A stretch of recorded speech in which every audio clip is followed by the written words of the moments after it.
Lincoln Electric, you're laughing like Tyvis. Tyvis is crying. The show's off the rails. And the Browns might get Devin White. G. Bush, please get us back on track. Yes. Devin White. We laugh right now, but Devin White is no laughing matter. Devin White is a guy who has said, look, now we don't know if he's doing the Greg Newsom thing or he has really requested a trade. We'll figure it out in a couple of days, but we'll take his word for it. Devin White requested a trade per Pro Football Focus. Now, Devin White has won a Super Bowl, supremely athletic. I believe he is on his fourth or fifth year? Going into his fifth year. He's going into his fifth year. That means he wants a new contract. Linebackers aren't getting them type of deals. Mm-hmm. Is Devin White a person, Jason, that's on your radar? No. Dang. No. That was the quickest no I've heard. No. In weeks. What is wrong with you? First of all, you can't pay everybody. Like, I know everyone thinks that cap is a myth. Yep. But the Browns are kind of getting up against it. If he wants a new contract, I don't know if they're going to have the financial means unless they start redoing other contracts or redo Deshaun again and add another 4 more. They're going to have voidable years on him in 2075 at the rate we're going. And go back and look at what Warren Sapp said about him, about just the effort. And I don't need any more defensive players what we're questioning the effort on, because we saw that last year. And I don't need any more selfish guys listen, I'm all about capitalism, especially in the NFL. Make as much money as you can because it's a really short amount of time to do it. But when you mix that with Warren Sapp saying they need to take the C off his jersey. Oh, wow. Like, I didn't know he said all that. Yeah. So that to me is a lethal combination. I don't know that I want that on the Browns defensively. Linebacker is the weakest position. I think we can all agree on that with where they're at right now.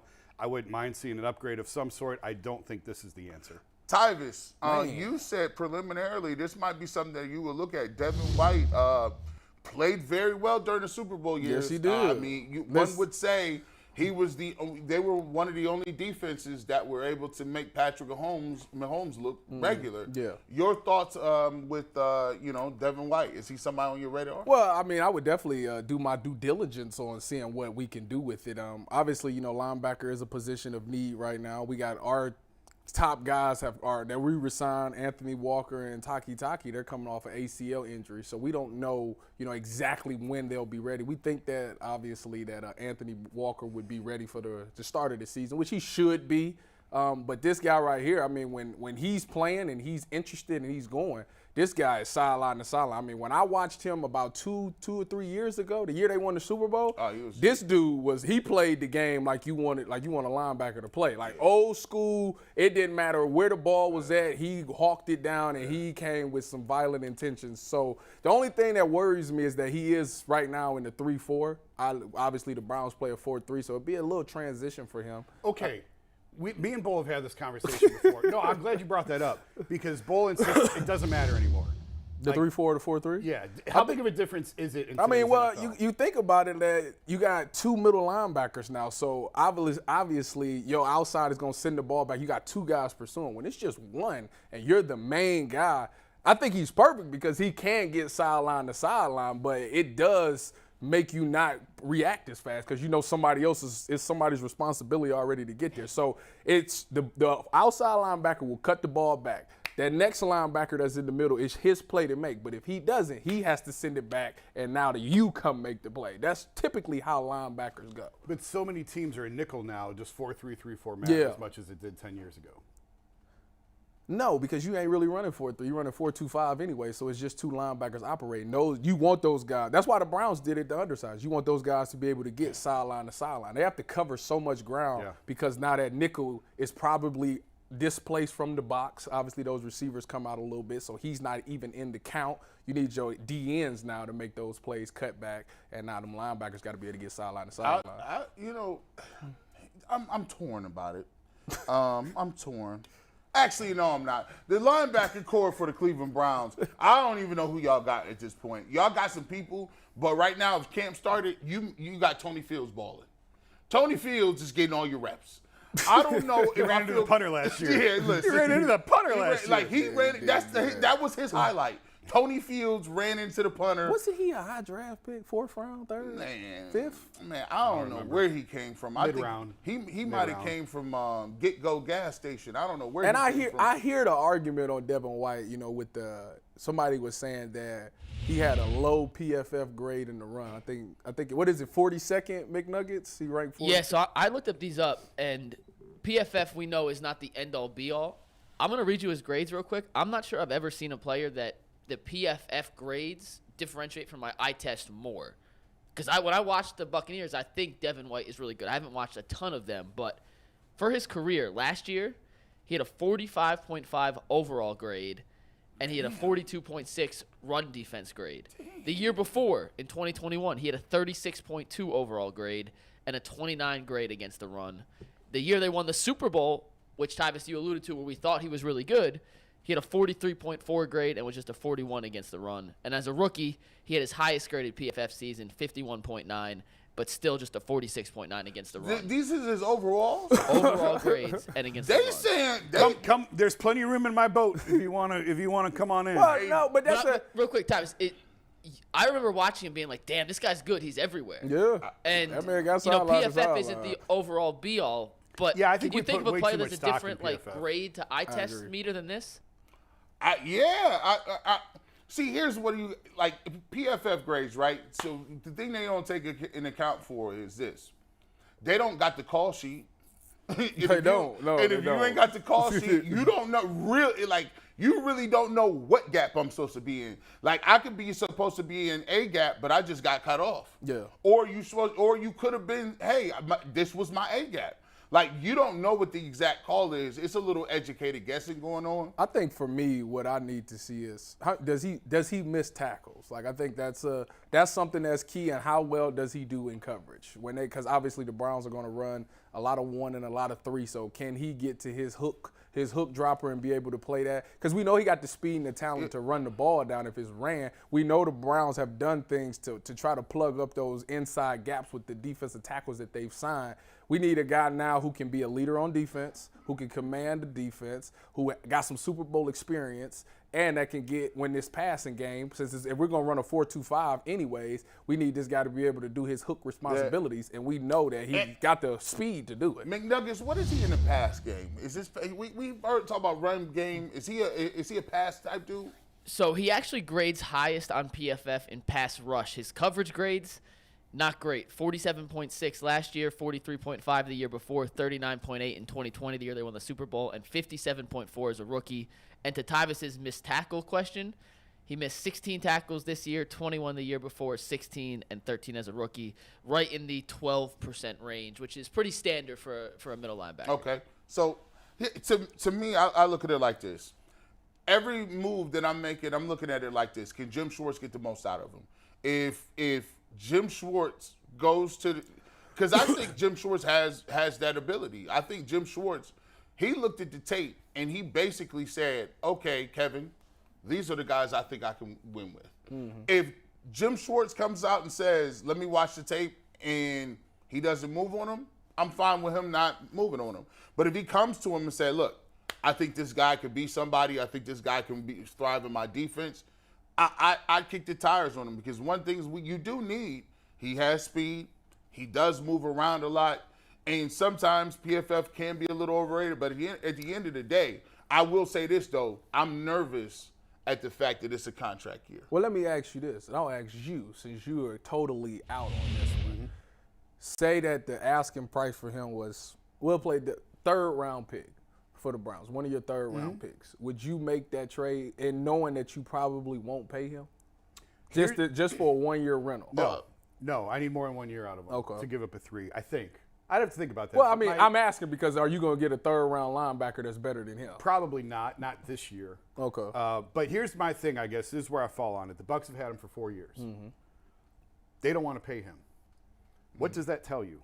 They've had 4 years. Well, they looking at them PFF grades and they saying. Well, no, they're looking at it every day, and they're going to say, I don't think the Bucs. Why would we pay you if your numbers? I don't think the Bucs give a damn about PFF. I think they see him every day in practice. They see him on the field. They've got more tape on him than anybody. And when the team, that's always a trigger for me. When the team that has you is willing to send you off because they don't want to pay you, What do they know? But that's not fair because the Roquan Smith got traded from the Bears to the Ravens and he thrived and got 100. Did he get $100 million? 100 mil. Yeah, he That's did. crazy. And he played great last year. Yeah. But how often does it work out that way as I think, opposed to well, you got to think about, is it the player or is it the scheme? Yeah. Like, okay, he's in a 3-4. Maybe he's not a 3-4. I don't know what they ran at LSU. Maybe he's not a 3-4. Maybe he's a 4-3 type of guy. So maybe people will look at him and say, we'll take him because we run what he was good at in college anyways. See, when you make an adjustment, when you run in a 4-3 all your life and then you go to the NFL and they say, you're going to play 3-4 here, it's an adjustment for linebacker. There is something to be said for the fact that they went and made Deion Jones.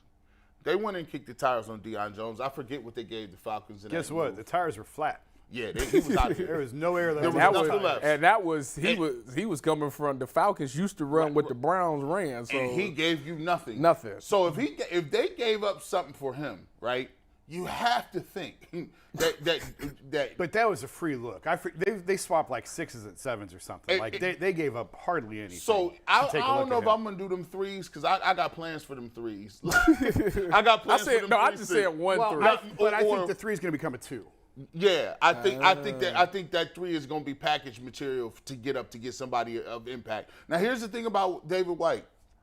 If you tell me I could get him for some a bag of everlasting gobstoppers I don't think they do that. and a Tupac all on me, you Sure. can I mean, if you want to sure. if you want to duplicate the Deion trade, okay. Yeah, But that's not going to be the case. That's not going. Yeah, they're not doing that. and can you count on the fact that look at it? Hey, you tell him, look, it's a contract year.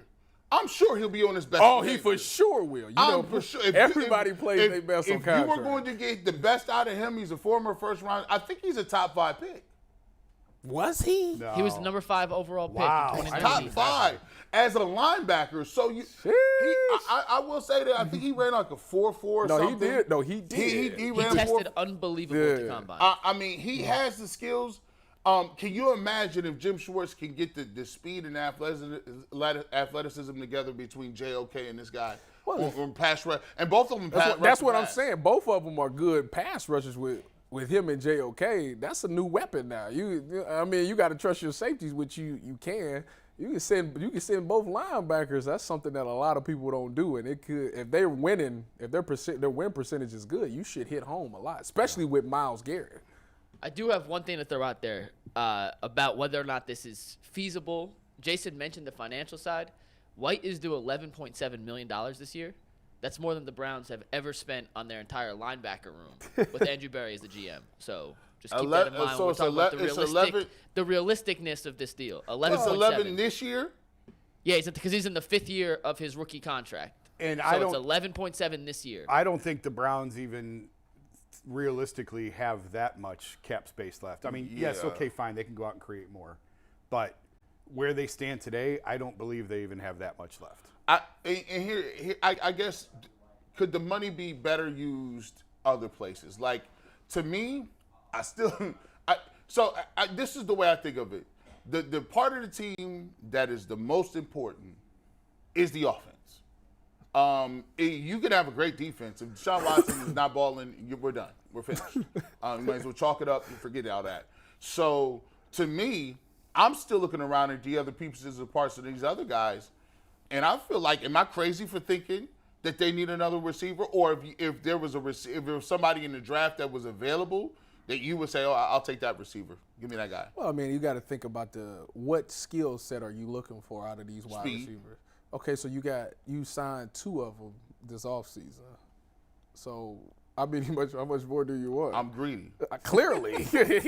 Now you do know that both of these receivers that you signed can play inside and outside, right? Yeah. So there's possibility that you could see a set where DPJ is not on the field. Even though DPJ runs a 4.4, 4.48, not a 4.46 like me, so I'm faster than him. But 4.48, which is really good speed. You know? He is. So it's not like he's slow. But when you talk about a burner, I mean, obviously you're looking for the 4.3s. I don't even know what did Elijah Moore run? I don't think I know Marquise was good with ran. He ran a 4.4. He's fast. See, yeah, the 4.4 is, what were you? 4.46. Google it. It's always there. If you ever question it, just Google it. Like that's, You want to switch the other side of the ball? Nope. No, heck no. You know what they told you about Tyvis's hips. he got to be. Y'all gonna, An in-depth discussion about we gonna stop that. We gonna stop that. I told He's like, you. I cleared that up last month, G. Bush. Come on My now. hips is Put fine. some WD-40 on the thing. No, like, but honestly, guys. So let's wrap it up and say this. What are the percentage chance Tyvis they make this move or they are interested in him? 3%. Dang, bro, you sit here and argue so valiantly, and then you came with the. Well, I mean, because it's at the end of the day, they don't got the cap room. They're not going to pay him, and then if there's not like a 5th or 6th round pick that they're giving up for him, they're not going to do it. They're going to think we can address this position in the draft, and we'll have the guy under contract for 4 years, just in case he turns into a guy. We don't have to worry about him for the next 3 or 4 years. Jason, I was gonna say less than 10, and so I like Tyvis's number. I would put it somewhere around 4. You argued it so good. I said you argued that so good. Okay, bro. so if we didn't answer and you went first, what would your percentage have been? So they talking something. I'm not Duke going and to, knee-jerk. I'm not going to the Dukeness of the knee jerk. You were around 50 10 seconds ago. Nah. You just dropped 46%. But here's the problem. What got me? I was all for it when on my ride in. On my ride in, I was all for it. However, I heard the PFF grades. It's hard to justify you paying that. It's like you was gonna reward your son for having great grades, but his intern report came out and it was like, bro, you got multiple D's. That's what I'm saying. Nah, we can't do that. And I'm not, like I say, I'm not one of those people that really care about the PFF because it is a lot of stuff that go into it. I do think that what he brings, if the leadership thing, it's the Warren Sapp thing that's kind of messed me up, but if he goes back, he got that mentality that you need in a linebacker. Somebody that's old school, see ball, get ball type of guy. And the Browns were missing that last year. However, the reason that I'm not so gun-ho going to get this guy is because I think they addressed it by getting a new defensive coordinator in there, Jim Schwartz. So I think automatically off top that the attitude on defense is going to shift anyways. And then you went and got some defensive tackles to plug up them holes in the middle. So I'm not necessarily that concerned about the run game. Now, don't get me wrong. I still need to see it. I need to go when the preseason and the season come around. I need y'all to get some stops on the run side. But on paper and the way that they've handled this all season, I think they've done exactly what you should do. I tell you what, you messed me up with that Bobby Wagner deal. I told when you. we told me I Bobby told wasn't you. coming in her, I said, yo, look. Bobby is not coming no further east than the Las Vegas. That's it. That is it. The only exception would have been the Dallas Cowboys because Bobby grew up as a Dallas Cowboys fan and he always wanted to play for Dallas. But he ain't coming back. If it ain't them, he ain't coming past East. It's not happening. It's just not. McNuggets, tell me something good. I got to read, and Earl's got a question he wants to pitch to you guys before we move on to our game of the day, which is certainly to get everyone happy, mad, and pissed off at the same time. But first, we have to tell y'all about PCC Airfoils, the leading manufacturer of all airfoil needs throughout the country. PCC is hiring in all locations in Eastlake, Menor, Wickliffe, and Minerva for jobs starting at $18 and up, plus full benefit packages, paid time off, and a signing bonus. You can apply online at precast.com/careers to learn more. Earl asked me this morning. He wants to ask you guys. It's about Devin White. Then we're going to play Keep, Cut, or Trade. Take it away, Earl. All right, so this morning, as always, me and McNuggets, we chopping it up, getting ready for the show. And we got to talking about, what current Browns player could be moved to gain a better asset at a different position for the Cleveland Browns. And we started talking about Wyatt Teller. Wyatt Teller and Joe Bitonio are the only two guards on the same team in the NFL making $15+ million per season.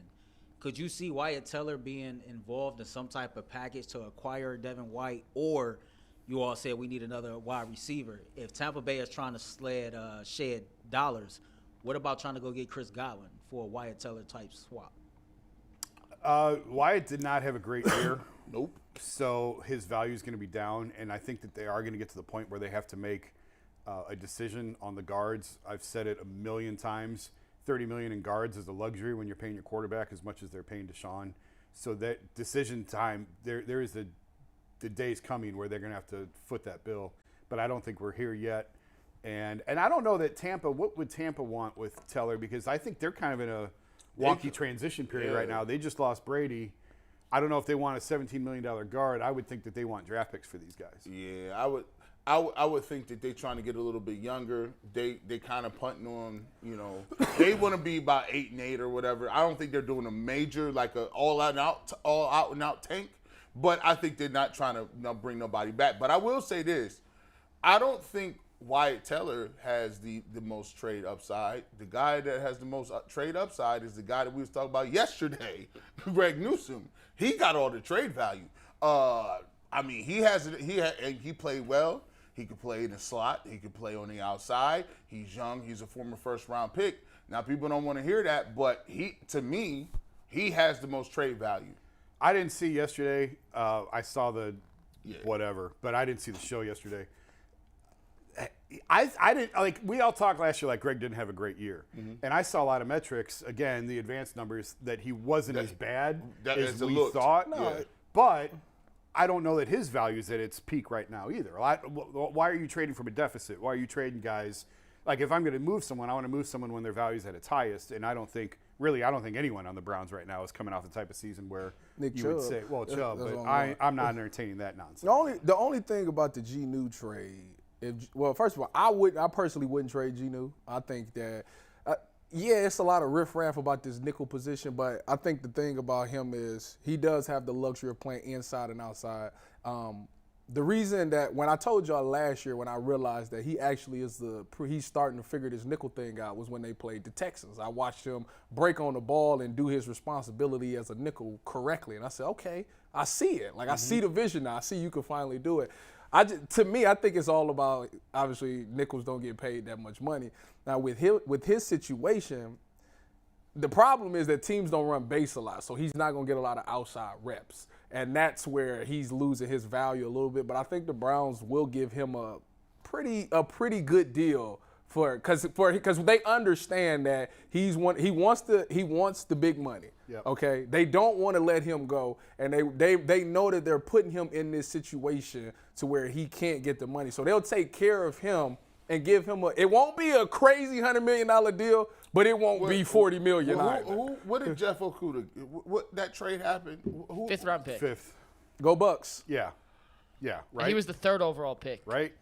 And you brought up an interesting point. We never really discussed this with the Njoku contract, but I do believe that part of the reason he got so much is because he asked out, he bought back in, he was a team player, so they made him whole on the back end. Exactly. And I could see a very similar scenario with Greg where he gets paid much higher than a standard slot corner because of what you just said. You came in, you bought in, you sacrificed, so we're going to make you whole on the back end. think you do what you do what we ask you to do. Because what motivation the Browns? Why would they trade him? That's what I'm saying. Like why? Because you got a possibility to have a really good secondary. You got Juan Thornhill, a true post safety. You've already had the three guys that not three. You had Denzel, Martin Emerson became a really good guy, and you got Gnu who finally came on late as a nickel. Yeah. Like this thing is finally looking like it can work, and now you're telling me you want to trade the guy? That makes no sense. Plus, Emerson was a monster last year. Exactly. It was 1 year. It was. We got to see it again. They're gonna come after him for sure. And Denzel is injury prone, so he might play. That's another thing. Yeah, like there you're not about to get it up. Incentive to trade Greg. I don't care if he did ask for a trade. So what? When have the Browns actually given that person their... David Njoku asked for a trade. Still here. Kareem Hunt asked for a trade. Still there. Baker asked for a trade. They told him no until they had Deshaun. Exactly. You can ask all you want. Doesn't mean you're going to get it.